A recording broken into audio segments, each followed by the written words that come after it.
Bismillah ar-Rahman ar-Rahim. Salam alaikum wa rahmatullahi ta'ala wa barakatuh. Bonjour à tous. Tout d'abord, je vais commencer par me présenter. Mokhtari Khalil, docteur en automatique à l'université Abbas Laghrour de Khanchla. J'aurai le plaisir aujourd'hui de vous donner dans cette vidéo un bref aperçu d'un cours portant le titre de véhicules électriques. Ce cours est destiné aux étudiants en première année master spécialité automatique.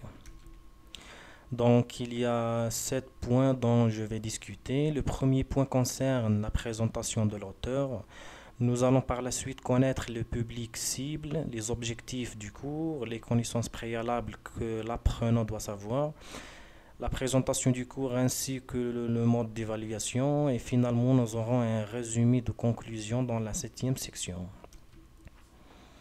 Donc maintenant que vous avez pris connaissance de la vue d'ensemble, commençons par la présentation de l'auteur.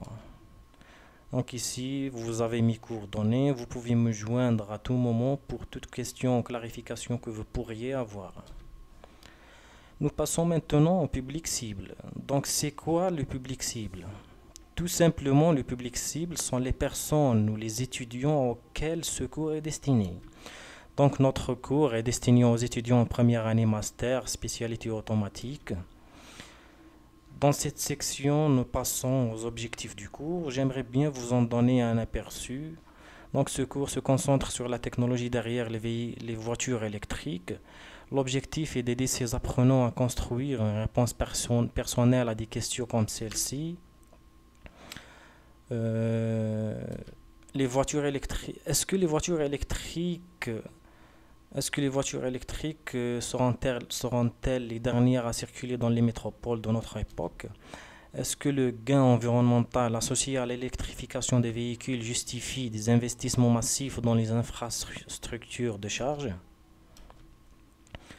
À la fin de ce cours, l'apprenant sera capable, en termes de savoir, de familiariser avec le monde des véhicules électriques, de connaître les étapes nécessaires à la conception des véhicules électriques, de traiter les différentes sources embarquées, les différentes technologies de motorisation les mieux adaptées à cette application, les différentes architectures possibles, de démontrer les principaux composants dans les véhicules électriques.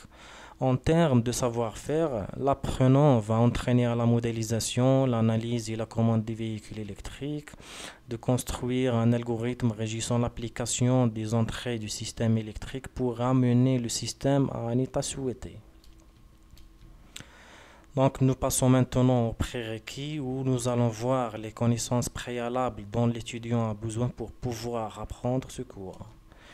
Donc pour pouvoir suivre ce module correctement, vous devez d'abord savoir les assimilés de base sur l'électricité, les mathématiques et l'électronique générale, les notions de base en informatique ainsi que les principaux phénomènes en physique.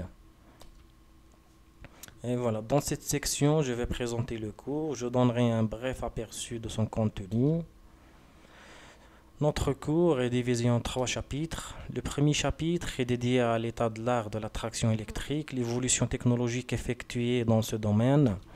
Le deuxième chapitre est consacré à la modélisation de la chaîne de traction d'un véhicule électrique. Et finalement, le troisième chapitre sera consacré aux stratégies de commande de véhicules électriques.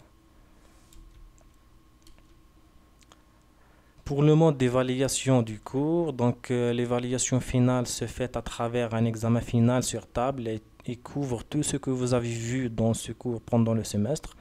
Cette épreuve représente 100% de la note finale. Dans cette section, vous aurez un résumé de conclusion. Donc vous avez ici une carte mentale qui résume tout ce que nous avons vu dans les sections précédentes. Vous pouvez voir ici par exemple le mode d'évaluation du cours indiqué par les blocs bleus ainsi vous avez ici par exemple le volume horaire indiqué par les blocs rouges. Le contenu du cours est présenté par les blocs verts. Concernant les connaissances préalables en eau, vous remarquez que l'étudiant doit savoir au moins 90% du mathématique et l'électronique de base et au moins 60% de la physique. Et voilà, donc merci pour votre attention.